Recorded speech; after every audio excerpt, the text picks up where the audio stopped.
جناب علی المرتضیٰ ہر مقام میں، اطاعت میں، شجاعت میں، ہر جگہ آگے آگے ہیں، تو باپ نے کچھ نہ کچھ شفقت سنائی ہے. ہم کیوں نہیں اپنے بچوں کو یہ سیرت پڑھاتے جناب حضرت ابو طالب کی؟ دیکھیں اس طرح سے حدیث کا مفہوم ہے کہ الولد سر ابی ہے، بیٹا باپ کا راز ہوتا ہے. اللہ، تو جو کچھ بیٹے میں آپ کو نظر آتا ہے وہ باپ کا راز ہوتا ہے جو سامنے آتا ہے سامنے، ٹھیک ہے نا. تو اسی لیے مولا کائنات علی ابن ابی طالب علیہ السلام سے جب کسی نے تنزن یہ کہا کہ یا علی ابو کا فی النار نعوذ باللہ، کہ آپ کا باپ تو جہنم میں ہے، آپ کا باپ تو جہنم میں. تو اس وقت امیر المومنین نے جواب دیا ایک جملے میں کہ انا قسیم الجنت والنار، میں جنت و جہنم کو تقسیم کرنے والا ہوں. یعنی کہنا یہ چاہتے تھے کہ تو میرے باپ کی فکر نہ کر، اپنے باپ کی فکر کر کہ وہ کہاں جانے والا ہے. اور وہ بڑے شان و شوکت سے امیر المومنین کہتے تھے کہ جب جاتے تھے جنگ کرنے کے لیے تو اپنا جو شجرہ بتاتے تھے.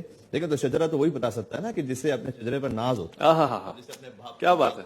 پھر علی مرتضیٰ سامنے سے یعنی گویا کہنا چاہتے تھے کہ میں جب اپنے باپ کا نام اس ناز سے لے رہا ہوں تو اگر ہمت اور جرت ہے تو پھر تم بھی اپنے باپ کا نام اسی طرح سے ناز و نام سے لے کے بتاؤ مجھے. تو وہ ایک خاص انداز تھا ان کا. اور پھر کیوں بھلا عقل اس الزام پہ حیران نہیں کہ کل ایمان کا پدر صاحب ایمان اللہ، اور محسن بانی اسلام اگر کافر ہے پھر تو اس دہر میں کوئی بھی مسلمان نہیں. جتنی انہوں نے خدمت کی اور جتنی انہوں نے حمایت کی. اور ابھی جو بات ہو رہی تھی خطبہ نکاح پر، تو یہ شیعہ و سنی مفسرین نے، میرے پاس لسٹ موجود ہے پوری اس وقت میرے موبائل پہ، اور جو یاد ہیں وہ میں آپ کو سنا دیتا ہوں. مثلا ملا یاسر الفقی میں شیخ صدوق نے لکھا ہے.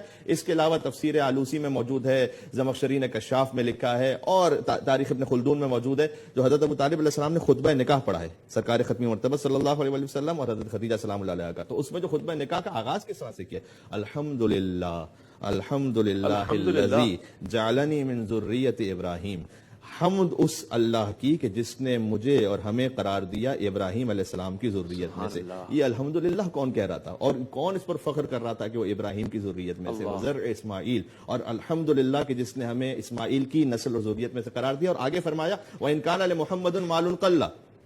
یہ بھی بڑا عجیب ہے کہ کہیں کسی کے ذہن میں یہ شبہ نہ آنے پائے، کہیں تاریخ مسخ نہ ہو جائے کہ خدیجہ کے پاس تو دولت بہت تھی اس لیے حضور نے شادی کر لی دولت کی خاطر. نعوذ باللہ کسی کے ذہن میں آ سکتا ہے نا. تو اس الزام کا پہلی جواب دے دیا اپنے خطبے میں، وَإِن كَانَ لِمُحَمَّدٍ مَالٌ قَلَّ، اگرچہ کہ میرے محمد کے پاس مال تو بہت کم ہے، وَإِنَّ الْمَالَ ذِلٌّ زَائِلٌ، لیکن مال تو چلتی پھرتی چھاؤں کی طرح ہے، آج کسی کے پاس ہے کل کسی کے پاس ہے. ایک معرفت ہے. جی جی جی. وَإِنَّ لَهُ نَبَأٌ عَظِيمٌ، یہ تو ان کے پاس ایک بہت بڑی خبر پہنچنے والی ہے. یہ نبأٌ عظیم اس نبوت کی طرف اشارہ تھا کہ ان کے پاس تو ایک بہت بڑی خبر وہی ہے پروردگار نازل ہوگی ابھی. یعنی وہ حالات کو جانتے تھے، اس اعتبار سے بات کر رہے تھے.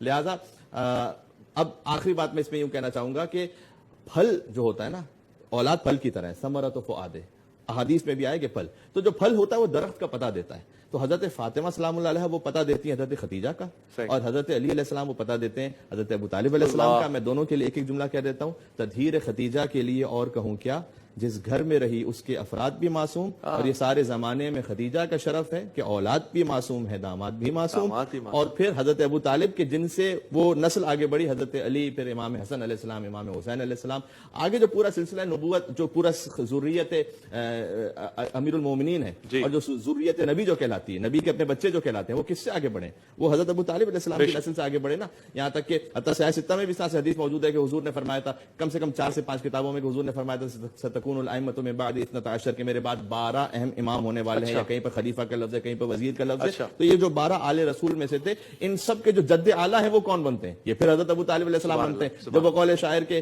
حیدر ہوں کہ حسنین کے سجاد خدا ہوں، اور باقر ہوں کہ جعفر ہوں کہ موسیٰ کے رضا ہوں، جواد تقی ہوں یا نقی مست دعا ہوں، یا سرکار حسن عسکری انجم بقوا ہوں، یا مہدی آخر کے حجابوں میں چھپا ہو، ہر جز اسی پیکر غالب سے ملے گا، ہر جز اسی پیکر غالب سے ملے گا، اور ہر فرد کا شجرہ ابو طالب سے ملے گا. ہر فرد کا شجرہ ابو طالب سے ملے گا.